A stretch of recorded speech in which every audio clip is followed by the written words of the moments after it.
के हिसाब से आकर के आपके टारगेट को हिट कर रहा होता है। तो इससे आप बहुत लंबी दूरी तक मार कर सकते हो और स्टेशनरी या स्थिर जो टारगेट होते हैं उनके ऊपर आप जो है वो हमला कर सकते हो। चलो, तो ये आपकी क्रूज और बैलिस्टिक मिसाइल जो इनके डायग्राम को देख करके अपन समझते हैं। क्रूज मिसाइल जो होती है वो साइज में कंपैरेटिवली थोड़ी छोटी होती है बैलिस्टिक मिसाइल से। इसके अंदर 3 मुख्य हिस्से होते हैं। अगर अपन जनरल स्टडीज के लेवल पे बात करें, अपन इंजीनियरिंग नहीं कर रहे भाई, है ना, तो टेक्निकल लेवल पे नहीं बात करेंगे। सामान्य जनरल अवेयरनेस के हिसाब से बात करें तो इसके अंदर 3 मुख्य हिस्से होते हैं।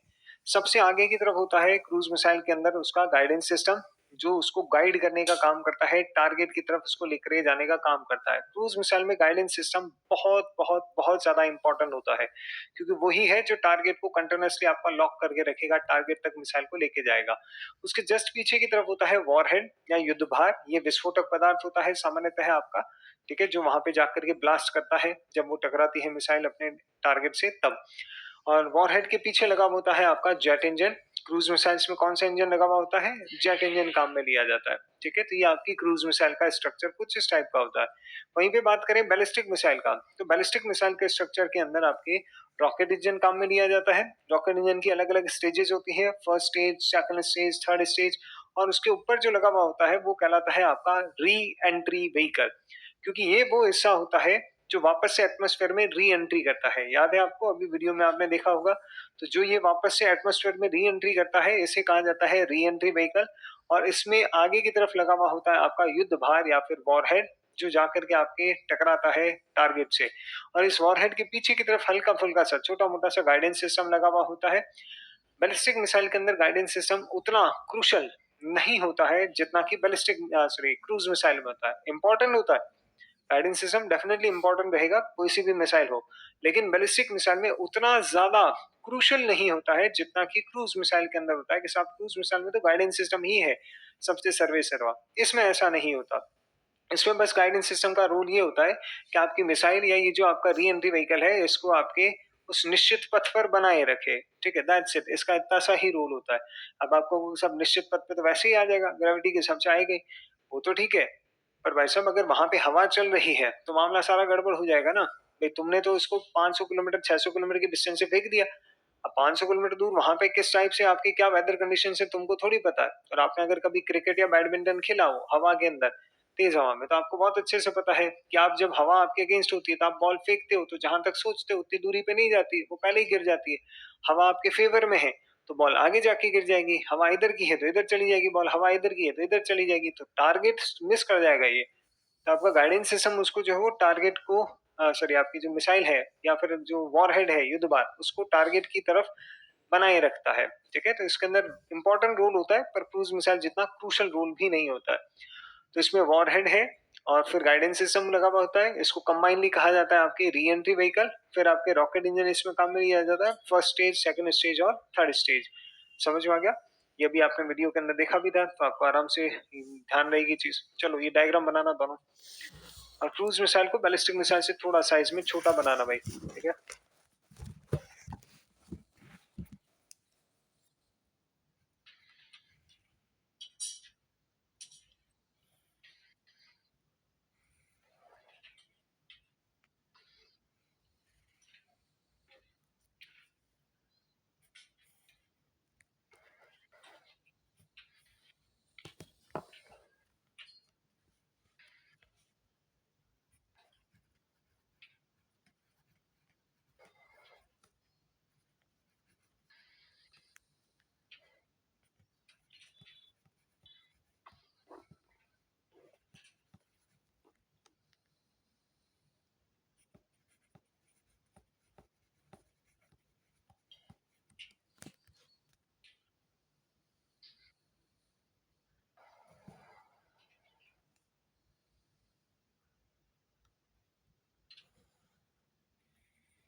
हो गया भाई?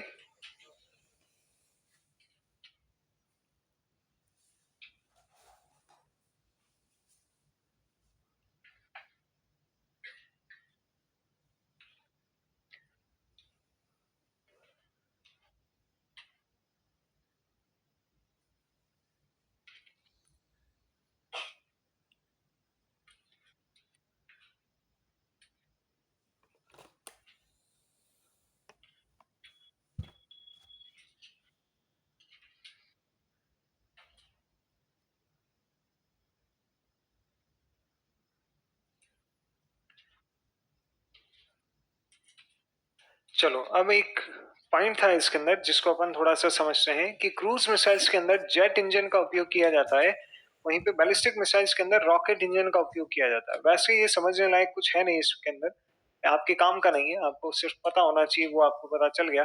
पर अपन थोड़ा समझ लेते हैं तो क्या है कि चीजें आपके आगे चल के काफी क्लियर हो जाएगी। कोई नई चीजें भी आप पढ़ोगे तो आपको थोड़ा समझने में आसानी रहेगी। देखो भाई, बात करें आपके जेट इंजन या रॉकेट इंजन की, तो बेसिकली ये दोनों एक ही टाइप के इंजन होते हैं भाई। ये होते हैं प्रपल्शन बेस्ड इंजन, प्रणोदन आधारित इंजन। तो अगर हम बात करें प्रपल्शन या फिर प्रणोदन आधारित इंजन की,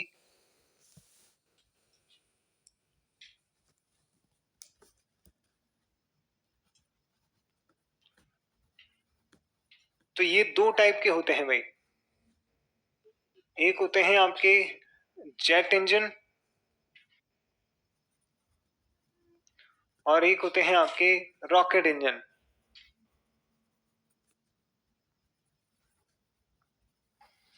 प्रणोदन आधारित इंजन या प्रपल्शन बेस्ड इंजन का मतलब क्या है? जहां पे आपके प्रणोदन या प्रपल्शन होता है और जिस डायरेक्शन में आपकी गैसें निकलती है उसके अपोजिट डायरेक्शन में वो जो चीज है वो गति कर रही होती है। ठीक है? जैसे रॉकेट्स हो गया, मिसाइल्स हो गई, लड़ाकू विमान हो गए, तो इन सब के अंदर क्या होता है? प्रपल्शन होता है, प्रणोदन होता है। भारी मात्रा में आपकी गैसें जो है वो रिलीज होती हैं और जिस डायरेक्शन में गैसें रिलीज होती है उसके अपोजिट डायरेक्शन में आपका लड़ाकू विमान या फिर आपकी मिसाइल या फिर आपका रॉकेट जो है वो गति कर रहा होता है। रॉकेट्स बहुत भारी होते हैं, बहुत बड़े होते हैं, इस कारण से उनके अंदर जो प्रपल्शन या प्रणोदन हो रहा होता है वो आपको क्लियरली विजिबल होता है कि भयंकर आपको उसके अंदर ना गैसें जो है वो उत्सर्जित होती हुई आपको दिखाई देगी। ठीक है? और शुरुआत में स्पेशली, क्योंकि शुरुआत के अंदर क्या होता है, रॉकेट के अंदर सॉलिड फ्यूल काम में लिया जाता है और वहां पे उस टाइम पे रॉकेट में जबरदस्त आपको थ्रस्ट चाहिए, क्योंकि रॉकेट को आपको स्टेशनरी स्थिर अवस्था से आपको स्पीड में लेके आना है। एक बार आप कभी भी नोटिस करना, रॉकेट जैसे ही आपका थोड़ा ऊपर चला जाएगा, स्पीड में आ जाएगा, उसके बाद में आप देखोगे उसमें उतना जबरदस्त आपको धुआं निकलता हुआ या प्रपल्शन या प्रणोदन आपको देखने को नहीं मिलेगा। ठीक है ना? जितना कि आपको नीचे के लेवल पे देखने को मिलेगा। और सेम टू सेम आप में से मैक्सिमम जो है वो कभी आपने कभी लड़ाकू विमान या जो फाइटर जेट होते हैं उसके अंदर आपने कभी भी ऐसे धुआं या गैसेस पीछे की तरफ भयंकर तरीके से निकलती हुई आपने देखी नहीं होगी। ठीक है ना? लेकिन होती हैं, आपको वो दिखती नहीं है, वो एक अलग बात है। फाइटर जेट के पीछे अगर आप 30 फीट तक भी खड़े हो गए ना, तो फाइटर जेट से आने वाला जो propulsion है, प्रेशर है, आपको फेंक के रख देगा पीछे से। ठीक है ना? इतना भयंकर उसका प्रेशर आता है, वो जो उससे propulsion या प्रणोदन हो रहा होता है लड़ाकू विमान से, है ना? तो मिसाइल्स हो गई, लड़ाकू विमान हो गए या फिर आपके रॉकेट्स हो गए, उनके अंदर प्रणोदन होता है, propulsion होता है।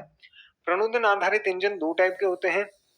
एक होता है आपका जेट इंजन और एक होता है आपका रॉकेट इंजन।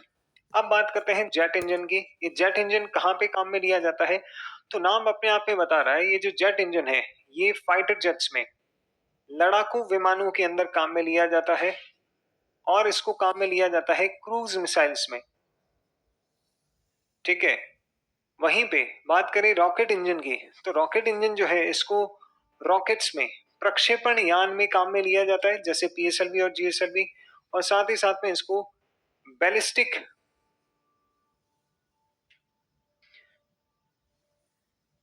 बैलिस्टिक मिसाइल्स जो हैं उसके अंदर भी इसको काम में लिया जाता है।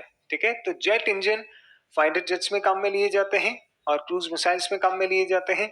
रॉकेट इंजन रॉकेट या लॉन्च व्हीकल प्रक्षेपण यान में और आपके बैलिस्टिक मिसाइल्स में काम में लिए जाते हैं। दोनों में अंतर क्या होता है? तो अंतर इस चीज का होता है कि देखो, ये जो लड़ाकू विमान है, ये जो सॉरी आपका जो जेट इंजन होता है, जेट इंजन के अंदर केवल और केवल फ्यूल की बात की जाती है, ईंधन की बात की जाती है। इसके अंदर ऑक्सीडाइजर या ऑक्सीकारक की बात नहीं की जाती है, ठीक है ना।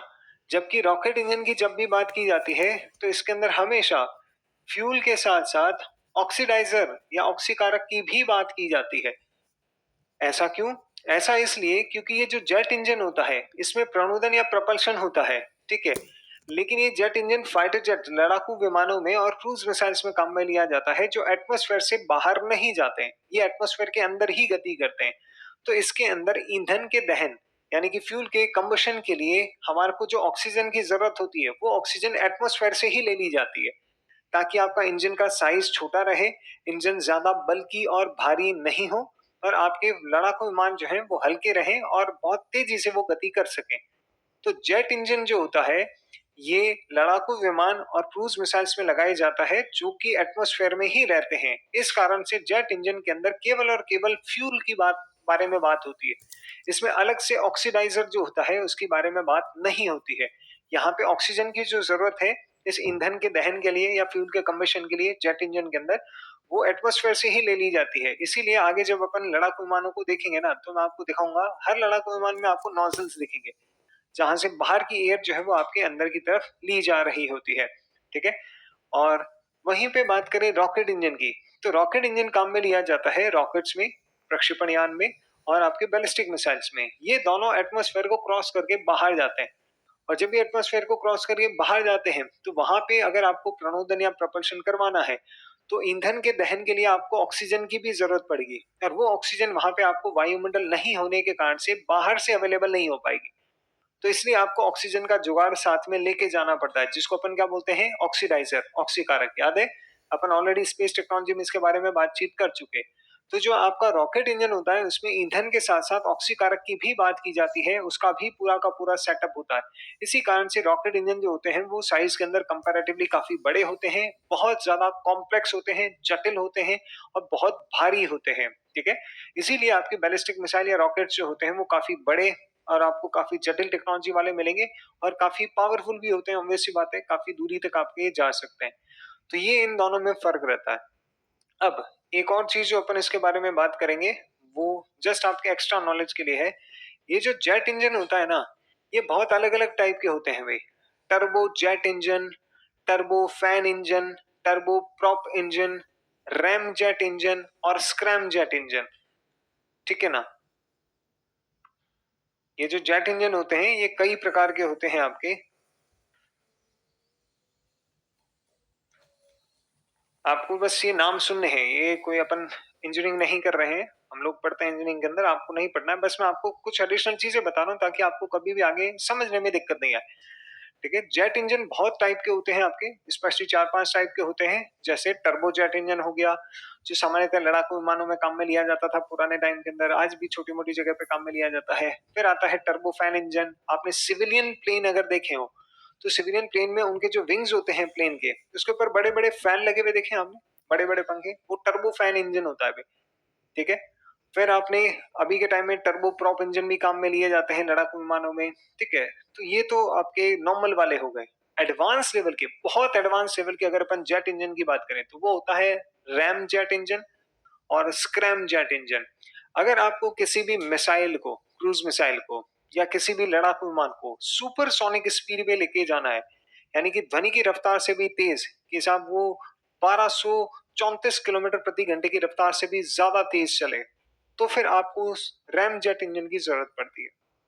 तो किसी भी चीज को, स्पेशली मिसाइल को या आपके लड़ाकू विमान को, अगर आप सुपरसोनिक स्पीड पे डालना चाहते हो, लेके जाना चाहते हो, तो आपको रैम जेट इंजन की जरूरत पड़ेगी। ये बहुत एडवांस लेवल का, बहुत महंगा और बहुत जटिल जेट इंजन होता है भी। और अगर आप किसी भी लड़ाकू विमान या मिसाइल को हाइपरसोनिक स्पीड पे लेकर के जाना चाहते हो तो आपको और भी एडवांस लेवल का जो जेट इंजन है जिसे कहा जाता है स्क्रैम जेट इंजन, जिसका पूरा नाम है supersonic combustion RAM jet engine, ठीक है। कोई पूछेगा नहीं आपसे फुल फॉर्म, जस्ट मैं आपको बताने को बता रहा हूँ। तो ये जो supersonic combustion RAM jet engine है या स्क्रैम जेट इंजन है इसको काम में लिया जाता है हाइपरसोनिक स्पीड अचीव करने के लिए, ठीक है। ये बहुत ज्यादा महंगा, बहुत जटिल, बहुत एडवांस लेवल का आपका जेट इंजन होता है। तो ये थोड़ा सा आप दिमाग में रखना। और ये रैम जेट और स्क्रैम जेट है भाई, इसका तुम भारतीयकरण मत कर देना, राम जेट मत कर देना इसको। ठीक है ना, ये रैमजेट है आपका। दूसरी तरफ रॉकेट इंजन की बात करें तो रॉकेट इंजन जो है ये आपके 4 टाइप के होते हैं, जो आप ऑलरेडी जानते हो। कौन-कौन से होते हैं? एक होता है आपका सॉलिड, एक होता है आपका लिक्विड, एक होता है आपका क्रायोजेनिक और एक आजकल आ गया है आपके सेमी क्रायोजेनिक। पता है आपको? अपन पढ़ चुके हैं इस बारे में, ठीक है? और इनमें सबसे पावरफुल कौन-सा होता है? क्रायोजेनिक इंजन सबसे पावरफुल रॉकेट इंजन होता है।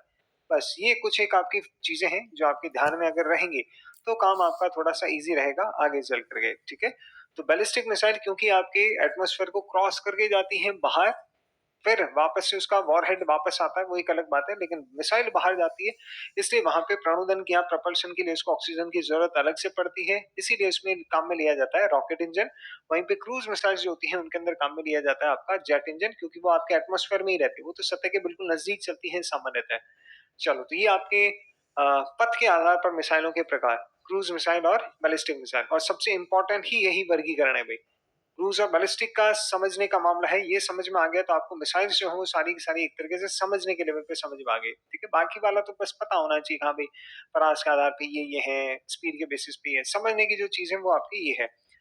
चलो, इसके बाद में नेक्स्ट अपन बात करते हैं टाइप्स ऑफ वॉरहेड, युद्ध भार के प्रकार। तो वॉरहेड या फिर बाद में मस्त होकर के आप जाओ आराम से, अपने आप से वो मिसाइल उस टारगेट को डिस्ट्रॉय करेगी।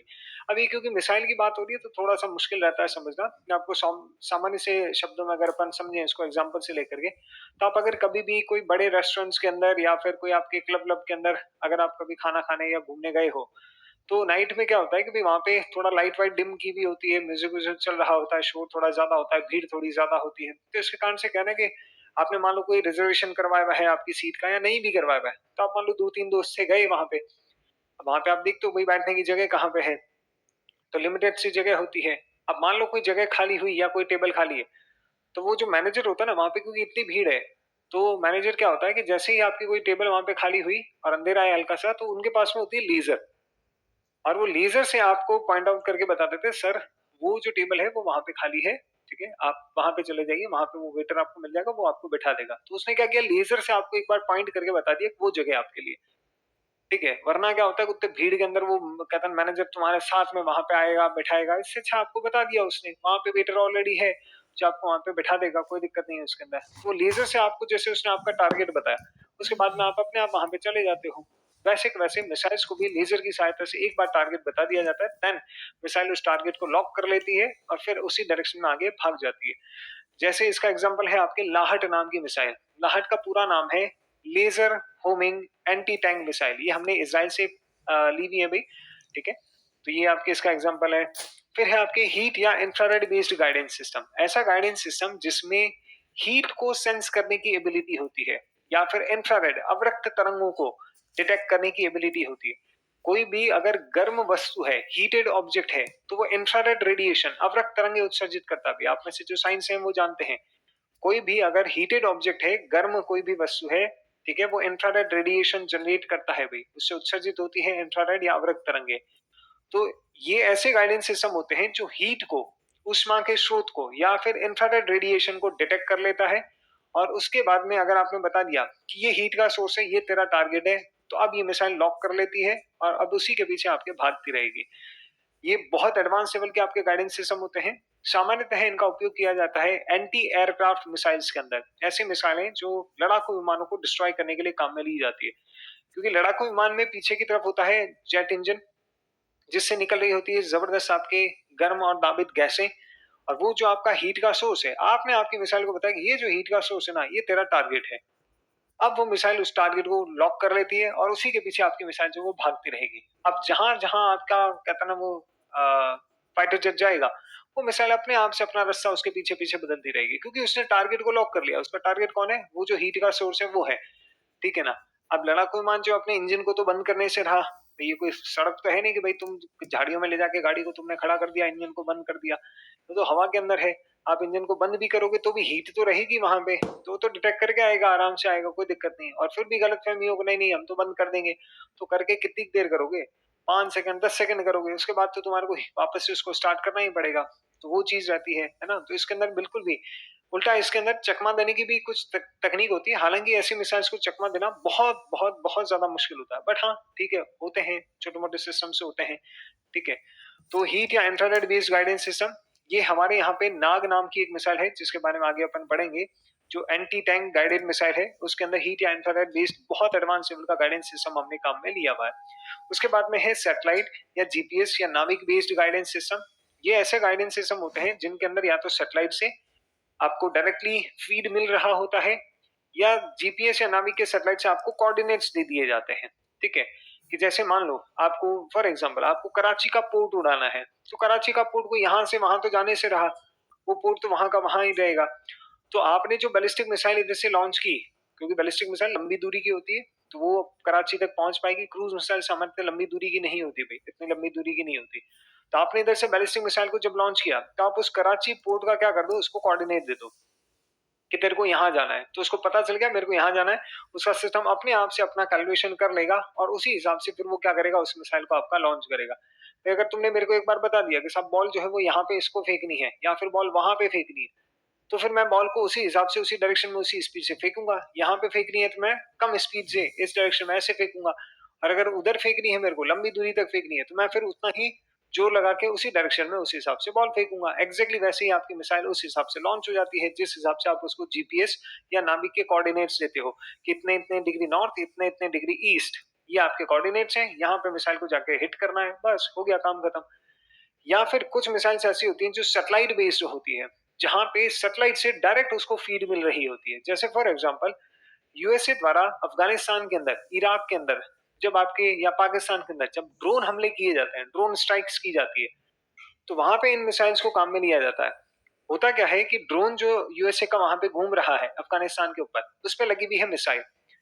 अब कोई आतंकवादी है जो गाड़ी में जा रहा है, उसको क्या करता है यूएसए अपने सैटेलाइट के थ्रू ट्रैक कर रहा होता है और उसको देख रहा होता है। तो ये जो सैटेलाइट है जिसके थ्रू वो उसको ट्रैक कर रहे हैं, ये फीड ये भेजता है इस मिसाइल के पास में, इस ड्रोन की मिसाइल के पास। और ये मिसाइल जैसे ही आपकी लॉन्च होती है कंटिन्यूसली इससे वो फीड लेती रहती है, हाँ भाई अभी ये गाड़ी कहाँ पे है, अभी ये गाड़ी कहाँ है, अभी कहाँ है, और ये मिसाइल जाएगी और जाके उससे टकराएगी, उसको नष्ट कर देगी। तो सैटेलाइट से डायरेक्ट फीड उस मिसाइल को आपके मिल रही होती है और वो टारगेट को ट्रैक करती रहेगी कंटिन्यूसली और उसको जाकर के आपका हिट कर देगी। तो ये आपके विभिन्न प्रकार के अलग अलग टाइप के गाइडेंस सिस्टम होते हैं। आपको बस इसका नाम पता होना चाहिए, क्योंकि आगे चल करके अपन इनको मेंशन करेंगे, जस्ट मेंशन करेंगे। कोई आपसे ये नहीं बोलेगा कि भाई साहब हीट या इंफ्रारेड बेस्ड गाइडेंस सिस्टम का सचित्र वर्णन करो, कि बना करके इसको तुम जो वो बताओ, ऐसा कुछ भी नहीं, बस आपको नाम पता रहना चाहिए। अगर सैटेलाइट या जीपीएस या नाविक बेस्ड गाइडेंस सिस्टम की बात करें, तो जैसे हमारे पृथ्वी मिसाइल है या हमारी अग्नि मिसाइल है, इनके अंदर हम जो है वो जीपीएस बेस्ड गाइडेंस सिस्टम्स को काम में लेते हैं। समझ में आ गया? चलो ठीक है, लिखो देखें इसको। तो नेक्स्ट आपके टाइप्स ऑफ वॉर है, युद्ध भार के प्रकार।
हो गया भाई? चलो next, types of guidance system.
हो गया भाई?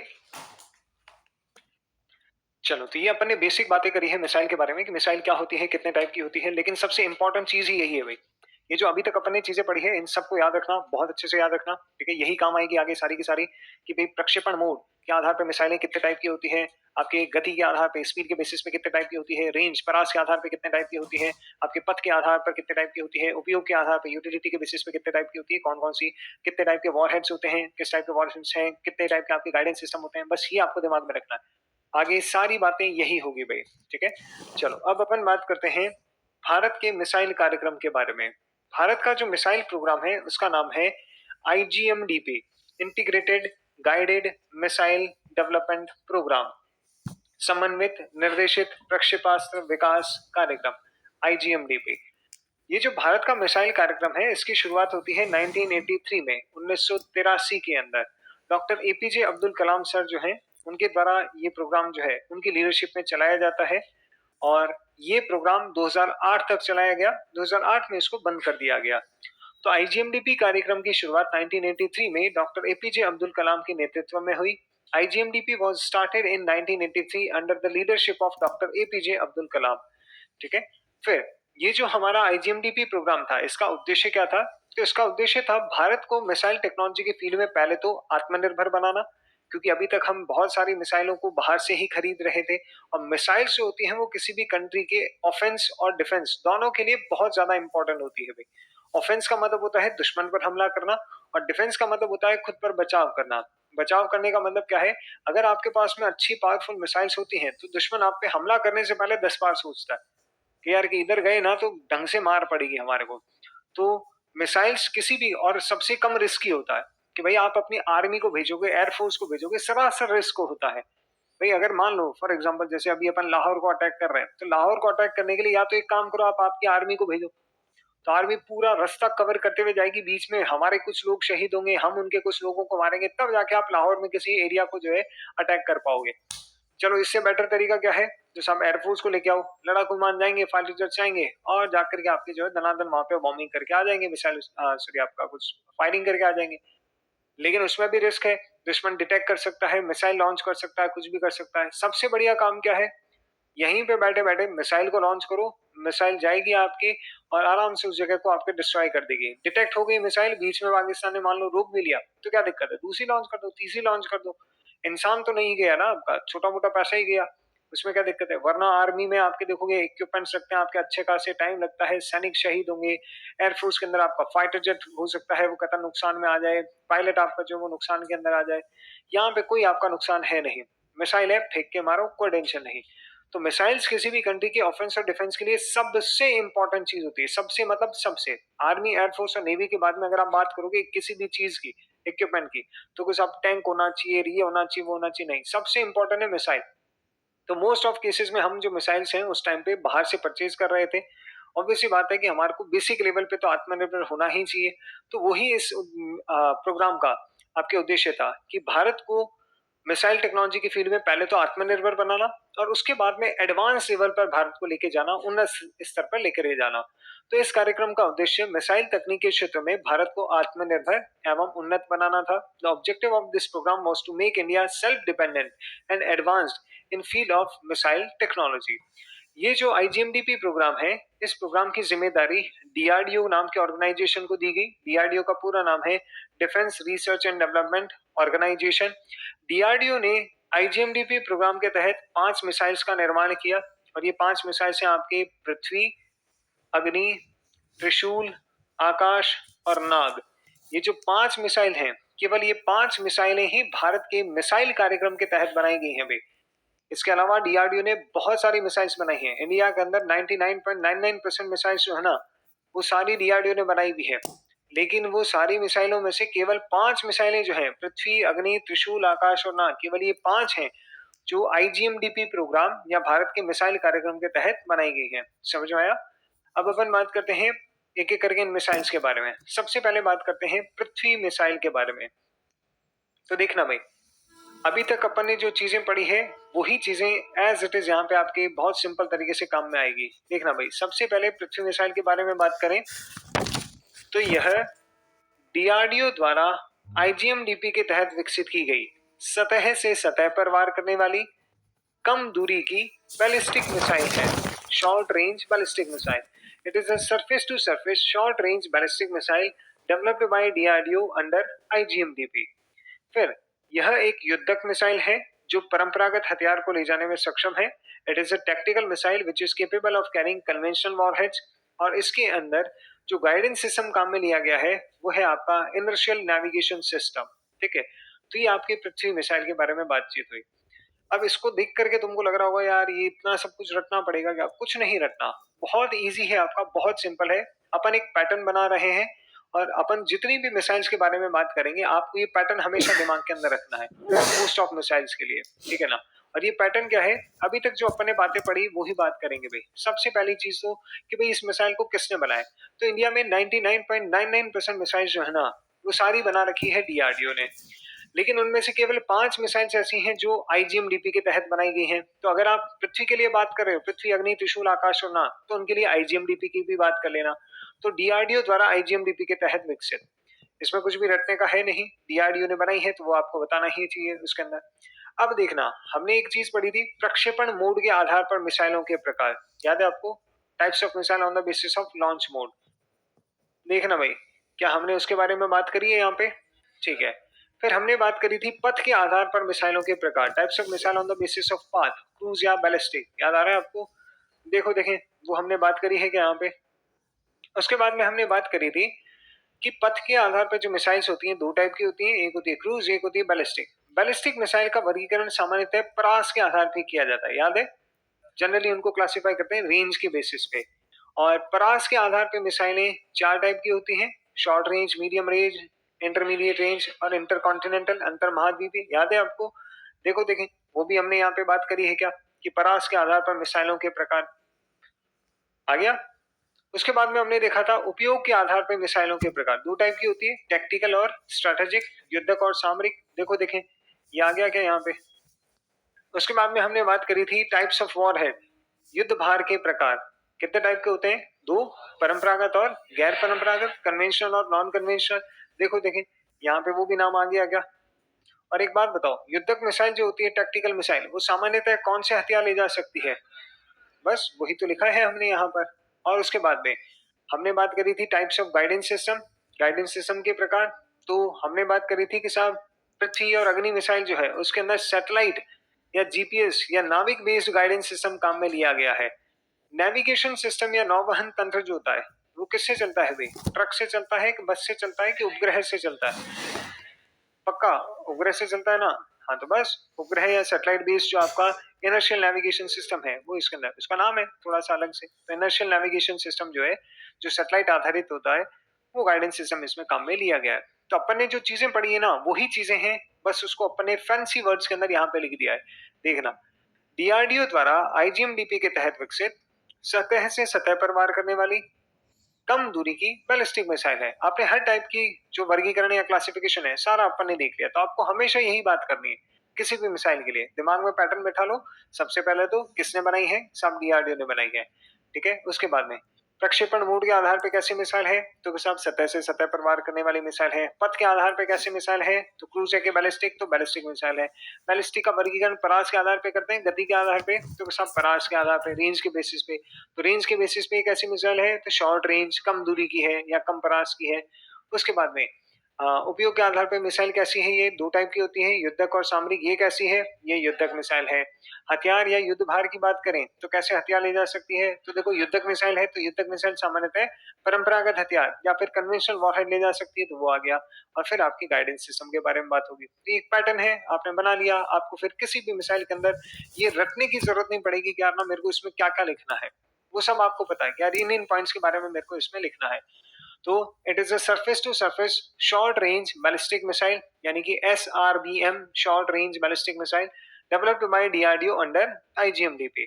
फिर it is a tactical missile which is capable of carrying conventional warheads, और इसके अंदर इनर्शियल नेविगेशन सिस्टम नाम का गाइडेंस सिस्टम काम में लिया गया। तो ये हो गया आपका पृथ्वी मिसाइल के बारे में बात।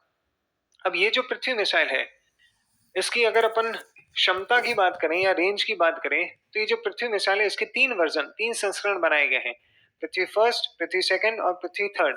पृथ्वी फर्स्ट को आर्मी के लिए बनाया गया था,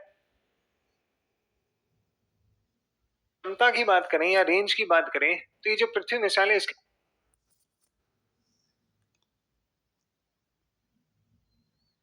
तो ये हो गया आपका पृथ्वी मिसाइल के बारे में बात। अब ये जो पृथ्वी मिसाइल है इसकी अगर अपन क्षमता की बात करें या रेंज की बात करें तो ये जो पृथ्वी मिसाइल है इसके तीन वर्जन, तीन संस्करण बनाए गए हैं। पृथ्वी फर्स्ट, पृथ्वी सेकंड और पृथ्वी थर्ड। पृथ्वी फर्स्ट को आर्मी के लिए बनाया गया था, सेकंड को एयरफोर्स के लिए बनाया गया था और थर्ड को बनाया गया था नेवी के लिए। तो ये आपका आर्मी वर्जन है, थल सेना संस्करण, ये एयरफोर्स वर्जन है, वायुसेना संस्करण और ये आपका नेवी वर्जन है, नौसेना संस्करण पृथ्वी का।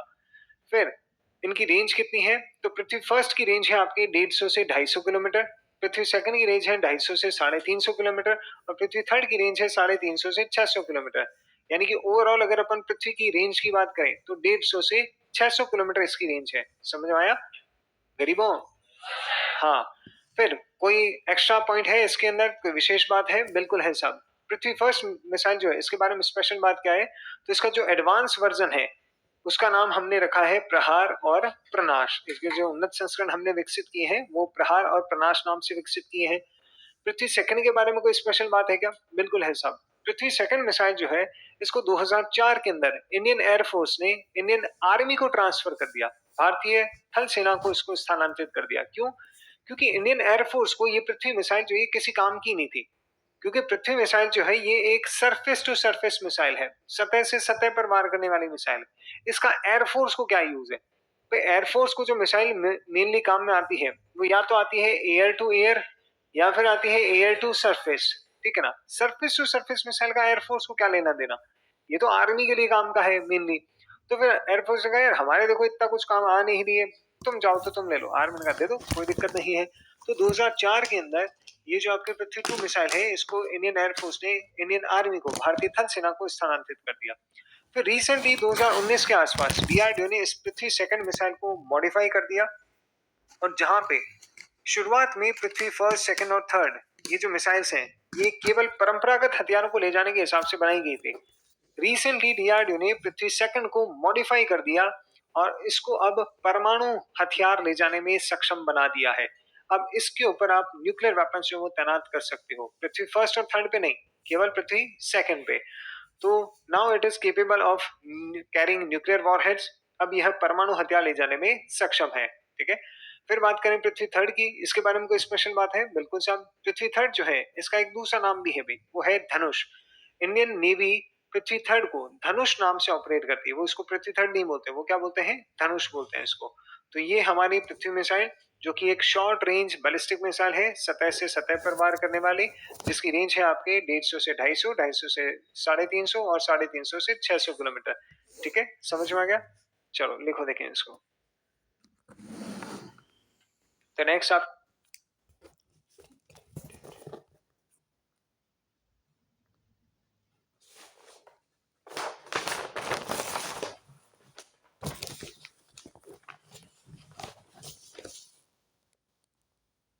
नेक्स्ट अपन बात करते हैं अग्नि मिसाइल के बारे में।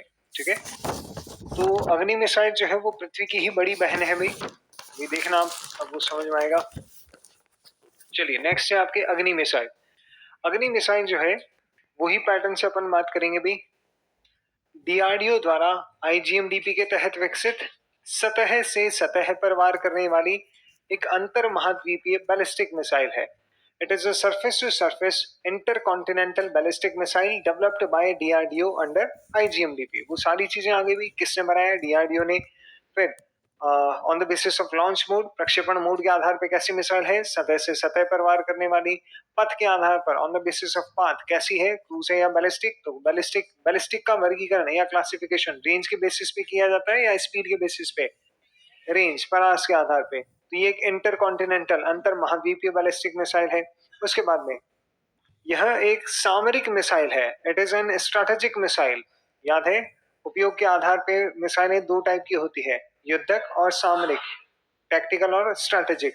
तो यह एक सामरिक मिसाइल है जो परंपरागत हथियारों के साथ साथ नाभिकीय हथियार ले जाने में सक्षम है। It is an strategic missile which is capable of carrying nuclear weapons और वॉरहेड्स। यहाँ पे देखो, थोड़ा सा ध्यान करना, अपन यहाँ पे ये भी लिख सकते हैं कि यह एक सामरिक मिसाइल है जो परंपरागत हथियारों के साथ साथ गैर परंपरागत हथियार ले जा सकती है, नॉन कन्वेंशनल वॉरहेड ले जा सकती है। लेकिन अपन ऐसा लिखेंगे नहीं, इसलिए नहीं लिखेंगे क्योंकि नॉन कन्वेंशनल या गैर परंपरागत हथियारों में तीन आते हैं: नाभिकीय हथियार, न्यूक्लियर वेपन्स, केमिकल वेपन्स और बायोलॉजिकल वेपन्स, ठीक है ना। अब ये जो आपके अलग अलग हथियार हैं, इनमें से न्यूक्लियर वेपन्स जो है ये तो आपकी टेक्निकल सुपीरियोरिटी को बताता है, लेकिन केमिकल और बायोलॉजिकल वेपन जो है ना, ये एक्चुअली थोड़े से अनएथिकल माने जाते हैं, ठीक है। अब क्यों क्या, ये आप थोड़ा समझ ही सकते हो अपने हिसाब से, है ना। तो केमिकल और बायोलॉजिकल वेपन्स को थोड़ा अनएथिकल माना जाता है। न्यूक्लियर वेपन्स जो हैं उनको फिर भी आपकी टेक्नोलॉजिकल सुपीरियोरिटी माना जाता है। हाँ भाई, आपके पास में न्यूक्लियर टेक्नोलॉजी है, एडवांस लेवल की टेक्नोलॉजी है, तो न्यूक्लियर वेपन्स के बारे में तो अपन बात कर सकते हैं। तो ये तो आपकी एक तरीके से टेक्निकल सुपीरियोरिटी को फ्लॉन्ट करना हो गया। लेकिन अगर आप ये बोलते हो कि साहब ये गैर परंपरागत हथियारों को ले जा सकती है, तो फिर आप ये भी एडमिट कर रहे हो कि हाँ साहब, हम केमिकल और बायोलॉजिकल वेपन्स बनाते हैं और उसको भी ये ले जाने में सक्षम है। तो हम ऐसा कुछ करते नहीं है, भारत ऐसा कोई अनएथिकल काम करता नहीं है, एटलीस्ट ऑफिशियली तो नहीं करता है। तो हम उस चीज को क्यों लिखें यहाँ पे? तो यहाँ पे सीधा सीधा अपन लिखेंगे नाभिकीय हथियार के बारे में। तो यह एक सामरिक मिसाइल है जो परंपरागत हथियारों के साथ साथ नाभिकीय हथियार या न्यूक्लियर वेपन्स को भी ले जाने में सक्षम है। फिर गाइडेंस सिस्टम की बात करें तो इसके अंदर जीपीएस या नाभिक बेस्ड बहुत ही एडवांस टेक्नोलॉजी वाला हाई टेक गाइडेंस सिस्टम काम में लिया गया। हाई टेक मतलब हाई लेवल नाभिक based high tech guidance system is used in it. तो ये वही पैटर्न है जिससे अभी अपन ने बात करी थी पृथ्वी मिसाइल के लिए, एग्जैक्टली वैसे के वैसे। फिर देखना, ये जो अग्नि मिसाइल है इसके 5 संस्करण या 5 वर्जन तैयार किए गए हैं: अग्नि फर्स्ट, सेकंड, थर्ड, फोर्थ और फिफ्थ। अग्नि फर्स्ट की रेंज है 700 से 1200 किलोमीटर, अग्नि सेकंड की रेंज है 2000 से 2500 किलोमीटर, अग्नि थर्ड की रेंज है 3200 से 3500, अग्नि फोर की रेंज है 3000 से 4000 किलोमीटर और अग्नि फाइव जो है इसकी रेंज है 5000 किलोमीटर से अधिक। और 5000 किलोमीटर से ज्यादा जिसकी रेंज होती है उसको क्या कहा जाता है? इंटर कॉन्टिनेंटल कहा जाता है। और ये आपकी बैलिस्टिक मिसाइल है, तो ये इंटर कॉन्टिनेंटल बैलिस्टिक मिसाइल बोले तो ICBM इसको कहा जाता है। अब देखो, हमने एक जगह पे बात की थी कि परास के आधार पर मिसाइलों के प्रकार, types of missile on the basis of range, याद है आपको? ये अपन ने बात करी थी। और परास के आधार पर सामान्यतः वर्गीकरण या क्लासिफिकेशन किया जाता है बैलिस्टिक मिसाइल्स का, ये भी पता है आपको, ठीक है। अगर हम बैलिस्टिक मिसाइल्स के हिसाब से बात करें तो एक जनरल चीज मैं आपको बता रहा हूं, ये कोई हार्डकोर क्लासिफिकेशन या फिर एकदम स्ट्रिक्टली ऐसा ही हो ये नहीं है, बट एक जनरल क्लासिफिकेशन है कि अगर आप बैलिस्टिक मिसाइल के संदर्भ में, क्रूज नहीं बोल रहा हूं, बैलिस्टिक मिसाइल के संदर्भ में बात करो, तो ऐसी मिसाइल्स, ऐसी बैलिस्टिक मिसाइल जिसकी रेंज 750 किलोमीटर से कम होती है उन्हें कहा जाता है शॉर्ट रेंज। ऐसी मिसाइल्स जिनकी रेंज 750 से 2500 किलोमीटर तक की होती है उन्हें कहा जाता है मीडियम रेंज। ऐसी मिसाइलें जिनकी रेंज 2500 से 4500 किलोमीटर या 5000 किलोमीटर तक होती हैं उनको कहा जाता है आपके इंटरमीडिएट रेंज। और ऐसी मिसाइल जिनकी रेंज 5000 से अधिक होती है उनको क्या कहा जाता है? अंतर महाद्वीपीय या इंटर कॉन्टिनेंटल। ठीक है, ये आपको लिखना नहीं है, ये आपको बस ध्यान में रखने वाली बात है, ठीक है। कि लगभग 750 से कम है उसको बोलेंगे आपके शॉर्ट रेंज, 750 से 2500 के बीच में इसको बोलेंगे मीडियम रेंज, और जो आपके 2500 से 4500 या 5000 के आसपास है उसे कहेंगे इंटरमीडिएट रेंज, अंतर महाद्वीपीय। 5000 से ज्यादा जो है वो आपके इंटर कॉन्टिनेंटल। दिमाग में बैठ गया भाई ये चीज, ठीक है। अब देखना, देखें अगर अपन बात करें अग्नि मिसाइल की, तो आप बताओ देखें, तो ये जो हमारी अग्नि मिसाइल है, अग्नि मिसाइल में अग्नि फर्स्ट और सेकंड की रेंज कितनी है? 700 से 1200 और 2000 से 2500। तो ये 4 कैटेगरी होती है, एक 750 से कम, एक 750 से 2500, एक होती है आपके 2500 से लगभग 4500 और एक होती है आपके 5000 प्लस, ठीक है ना। बताओ देखें ये कौन सी कैटेगरी में आ रहा है? ये शॉर्ट रेंज है, ये मीडियम रेंज है, ये आपका इंटरमीडिएट रेंज है और ये आपका इंटर कॉन्टिनेंटल है। तो अग्नि फर्स्ट और अग्नि सेकंड कौन सी रेंज में आ रही है? 750 से 2500 के बीच में आ रही है। तो ये आपके मीडियम रेंज बैलिस्टिक मिसाइल है, ठीक है। उसके बाद में क्या हुआ? कौन बुला रहा है? क्यों जाना है बाहर? हाँ भैया आए, ठीक है। फिर है आपके अग्नि थर्ड और अग्नि फोर। अग्नि थर्ड और अग्नि फोर मिसाइल जो है इनकी आप एक बार रेंज देखना। इसकी रेंज और इसकी रेंज कौन सी कैटेगरी में आ रही है? 2500 से 4500 के बीच में आ रही है। 2500 से 4500 के बीच में। हाँ, तुम गरीब लोग हो, तुम्हारे समझ में नहीं आएगा। रेंज का मतलब होता है ये, रेंज का मतलब होता है ये। समझ में आ रहा है तुम्हारे को? हाँ, कि भाई मैं जो है वो 5 से 7 किलोमीटर तक दौड़ सकता हूँ। तो यानी कि मेरी औकात कितनी है? 7 किलोमीटर तक दौड़ने की है। तो मैं 5 भी दौड़ लूंगा, 3 भी दौड़ लूंगा, 2 भी दौड़ लूंगा। तो मेरी औकात किससे डिसाइड होती है? मैक्सिमम लिमिट से। तो मेरी जो रेंज है वो क्या है? या फिर आपकी अग्नि मिसाइल की जो रेंज आप देखोगे थर्ड और फोर्थ की, तो ये 3500, 4000 ये इसकी रेंज है। ठीक है, तो ये किस कैटेगरी में आती है? 2500 से 4500 के बीच में। तो ये आपके इंटरमीडिएट रेंज बैलिस्टिक मिसाइल है ये दोनों। और फिर है अग्नि 5, इसकी रेंज कितनी है? 5000 किलोमीटर या इससे अधिक है। ठीक है, तो ये किस रेंज में आ जाती है? आपके इंटरकॉन्टिनेंटल बैलिस्टिक मिसाइल, आईसीबीएम है। ठीक है, तो ये आपके अग्नि फर्स्ट, अग्नि सेकंड एमआरबीएम है, मीडियम रेंज बैलिस्टिक मिसाइल। फिर ये दोनों आपके आईआरबीएम है और ये आपके आईसीबीएम है। अग्नि 5 जो मिसाइल है ये एक्चुअली इंडिया का प्राइड है भाई, भारत का गर्व है। अगर आपसे नॉर्मल अग्नि मिसाइल के बारे में पूछा जाए तो आप नॉर्मल अग्नि मिसाइल के अंदर हमेशा आप अग्नि 5 के हिसाब से ही बात करोगे कि इंटर कॉन्टिनेंटल बैलिस्टिक मिसाइल है। हाँ, अगर आपसे डेडिकेटली पूछा जाए अग्नि फर्स्ट या सेकंड तो बोलोगे मीडियम रेंज बैलिस्टिक मिसाइल। अगर आपसे डेडिकेटली पूछा जाए अग्नि थर्ड और फोर्थ के बारे में तो आप बोलोगे इंटरमीडिएट रेंज बैलिस्टिक मिसाइल। और अग्नि 5 के बारे में या नॉर्मल अग्नि के बारे में पूछा जाए तो आप हमेशा क्या बोलोगे? Inter continental ballistic missile. सबसे बेस्ट वर्जन बताएंगे अपन तो। ठीक है, तो ये आपके अग्नि मिसाइल के बारे में बातचीत हुई। अब आप अगर इस चीज को देख रहे हो तो ये कि ये बातें, अगर आप इस गाइडेंस सिस्टम को और इस पोर्शन को अगर आप हटा दो तो देखना ये कि ये चीज आपने कहीं और भी लिखी हुई है क्या? अभी पृथ्वी मिसाइल के लिए लिखी थी, बस ये चीज नहीं थी वहां पे। ठीक है ना? देखना, देखें अगर मैं आपको कुछ चीज समझाना चाहूँ तो आपको समझ में आ रही है क्या? अग्नि फर्स्ट और अग्नि सेकंड जो है ये एमआरबीएम है, ये आईआरबीएम है, ये आईसीबीएम है। अगर मैं आपसे बात करूं पृथ्वी मिसाइल की, तो जो पृथ्वी मिसाइल थी उसकी रेंज थी आपके 150 से 600 किलोमीटर। याद है आपको? बताओ देखें वो कौन सी कैटेगरी में आएगी? वो है आपके शॉर्ट रेंज बैलिस्टिक मिसाइल। तो यहां से आपको समझ में आ गया होगा भारत ने हर कैटेगरी की बैलिस्टिक मिसाइल बना ली भाई। शॉर्ट रेंज बैलिस्टिक मिसाइल के नाम पे हमारे पास में है पृथ्वी मिसाइल, पृथ्वी फर्स्ट, सेकंड और थर्ड। ठीक है, तीनों रेंज के अंदर है 150 से 250, 250 से 350, 350 से 600। उसके बाद में अगर बात करें आपकी मीडियम रेंज बैलिस्टिक मिसाइल की तो उसमें है हमारे पास में अग्नि फर्स्ट और अग्नि सेकंड। उसके बाद में बात करें इंटरमीडिएट रेंज की तो है अग्नि थर्ड और अग्नि फोर। और इंटरकॉन्टिनेंटल की बात करें तो हमारे पास में है आपकी अग्नि 5। और अग्नि फर्स्ट अग्नि मिसाइल जो है ये क्या है? आपकी टैक्टिकल मिसाइल है, शॉर्ट रेंज की है, युद्ध के हिसाब से हमने बनाई है। तो ये आपके सामान्यतः टैक्टिकल मिसाइल युद्धक मिसाइल के हिसाब से है, न्यूक्लियर वेपन्स नहीं ले जाती। जबकि अग्नि मिसाइल लंबी दूरी तक मार करने की, हजार हजार, दो दो हजार, पांच पांच हजार की डिस्टेंस तक जा रही। तो दूसरे के घर में जब आप बम फोड़ रहे हो तो फोड़ो न्यूक्लियर वेपन, कौन मना कर रहा है? तो इसीलिए ये क्या है? आपकी स्ट्रेटेजिक मिसाइल्स है। जबकि आपकी ये सॉरी पृथ्वी मिसाइल कैसी थी? टैक्टिकल मिसाइल थी, युद्धक मिसाइल थी, युद्ध के हिसाब से उसको बनाया गया है। समझ में आई आपको चीजें? ठीक है भाई, तो लिखो देखें नेक्स्ट आपका हेडिंग लगाना अग्नि, और उसके बाद में ये लिखना पहले हर तरीके की न्यूक्लियर वेपन्स ले जाने में ना ले जाने वाली, हर दूरी तक मार करने वाली हर प्रकार की मिसाइल अपने इसमें बना ली। तो आपके बैलिस्टिक वाला तो कोटा कंप्लीट हो गया। अब बात करते हैं क्रूज मिसाइल्स को लेकर के। तो नेक्स्ट है आपके त्रिशूल मिसाइल। ये वही अपनी अग्नि थर्ड और ये अपनी अग्नि 5 बहुत बड़ी और लंबी दूरी तक मार करने वाली मिसाइल्स होती हैं। बड़ी होती हैं, भारी होती हैं, क्योंकि रॉकेट इंजन इनमें काम में लिया जाता है। चलो, इसके बाद में नेक्स्ट है आपके त्रिशूल मिसाइल। तो वही पैटर्न है, उसी पैटर्न से अपन बात करेंगे।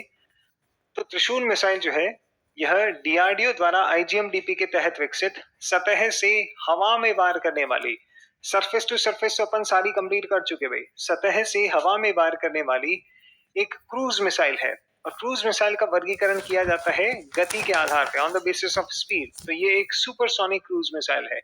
फिर यह एक युद्धक मिसाइल है जिसका उपयोग सेना के तीनों अंगों द्वारा किया जाता है जो परंपरागत हथियारों को ले जाने में सक्षम है। और इसको आर्मी, एयरफोर्स और नेवी तीनों के हिसाब से बनाया गया है और तीनों इसको काम में लेती हैं। तो it is a tactical missile which is developed which is capable of carrying conventional warheads and which is developed for tri services, army, air force as well as navy. फिर गाइडेंस सिस्टम की बात करें तो इसके अंदर आपके radio altimeter नाम का जो रेडार होता है उसको काम में लिया गया है। इसका स्पेशल नाम है अलग से, रेडियो अल्टीमीटर रेडार का। तो इसमें रेडियो अल्टीमीटर नाम का गाइडेंस सिस्टम काम में लिया गया है और इसकी रेंज की बात करें तो इसकी रेंज है आपके 9 किलोमीटर। ठीक है, देखना भाई, आपको इसमें रटने की आज से जरूरत नहीं है, वही पैटर्न है आपका डीआरडीओ ने बनाया है आईजीएमडीपी के तहत। फिर त्रिशूल, त्रिशूल जो होता है वो फेंक के चलाया जाता है भाई, तो सतह से हवा में मार करने वाली सरफेस टू एयर मिसाइल है ये। सतह से सतह वाली आपकी कंप्लीट हो चुकी है सारी। ठीक है, तो सतह से हवा में वार करने वाली मिसाइल है।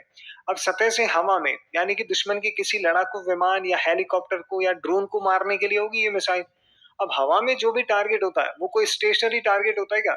स्थिर होगा क्या? नहीं, वो मूविंग टारगेट होगा। तो मूविंग टारगेट है तो उसको डिस्ट्रॉय करने के लिए कौन सी मिसाइल काम में लेते हैं? Cruise missile. तो ये क्रूज मिसाइल है, सतह से हवा में वार करने वाली। और इंडिया के पास में जितनी भी क्रूज मिसाइल है, आप आंख बंद करके एक दो के अलावा सब के अंदर आप आंख बंद करके टिका सकते हो सुपरसोनिक, क्योंकि इंडिया टेक्नोलॉजी, मिसाइल टेक्नोलॉजी के मामले में बहुत ज्यादा एडवांस है भाई, बहुत ज्यादा एडवांस। तो हमारे पास में मोस्टली जितनी क्रूज मिसाइल्स हैं सब सुपरसोनिक है। तो एक सुपरसोनिक क्रूज मिसाइल है। फिर ये एक युद्धक मिसाइल है, टैक्टिकल मिसाइल है। ठीक है, जो परंपरागत हथियारों को ले जाने में सक्षम है। भाई अगर आपको एक किसी भी दुश्मन के लड़ाकू विमान या हेलीकॉप्टर को उड़ाना है तो उसके लिए न्यूक्लियर वेपन की जरूरत पड़ेगी क्या तुमको? नहीं, नॉर्मल आपका विस्फोटक पदार्थ जो काम चला देगा। और युद्ध के अंदर इसको काम में लिया जाता है। तो एक युद्धक मिसाइल है जिसका विकास सेना के तीनों अंगों के लिए किया गया है, आर्मी, एयरफोर्स और नेवी। और ये आपके परंपरागत हथियार ले जाने में सक्षम है। और इसकी जो रेंज है वो है 9 किलोमीटर। और इसके अंदर जो गाइडेंस सिस्टम काम में लिया गया है वो है आपका रेडियो अल्टीमीटर। ठीक है, तो ये हमारी त्रिशूल मिसाइल, ये देखो छोटी सी प्यारी सी क्यूट सी आपकी त्रिशूल मिसाइल है। त्रिशूल की ही बड़ी बहन है आपकी आकाश मिसाइल, जो अभी आपके काफी चर्चा में भी है, आकाश एयर डिफेंस सिस्टम। वो आकाश से ही बना हुआ है भाई। तो आकाश मिसाइल उसी की बड़ी बहन है। तो डीआरडीओ द्वारा आईजीएमडीपी के तहत विकसित सतह से आकाश में या सतह से हवा में वार करने वाली सुपरसोनिक क्रूज मिसाइल है। It is a surface to air supersonic cruise missile developed by DRDO under IGMDP. फिर यह एक युद्धक मिसाइल है जो परंपरागत हथियारों को ले जाने में सक्षम है। वही ऑब्वियस सी बात है, सतह से हवा में वार करने वाली है। तो हवा में क्या होते हैं? दुश्मन के लड़ाकू विमान, हेलीकॉप्टर, ड्रोन, उनके लिए आपको न्यूक्लियर वेपन्स की जरूरत नहीं है। तो टैक्टिकल मिसाइल या युद्धक मिसाइल है जो परंपरागत हथियार ले जा सकती है। It is a tactical missile which is capable of carrying conventional warheads. इसके अंदर जो गाइडेंस सिस्टम काम में लिया गया है वो भी रेडार बेस्ड गाइडेंस सिस्टम है। इसमें डीआरडीओ द्वारा बनाया गया बहुत ही एडवांस लेवल का राजेंद्र रेडार काम में लिया गया है और कमांड गाइडेंस सिस्टम काम में लिया गया है। ये दोनों स्पेशल टाइप के रेडार हैं भाई जो डीआरडीओ ने बनाए हुए हैं। तो यह कमांड गाइडेंस सिस्टम व राजेंद्र रेडार से युक्त या लैस मिसाइल है।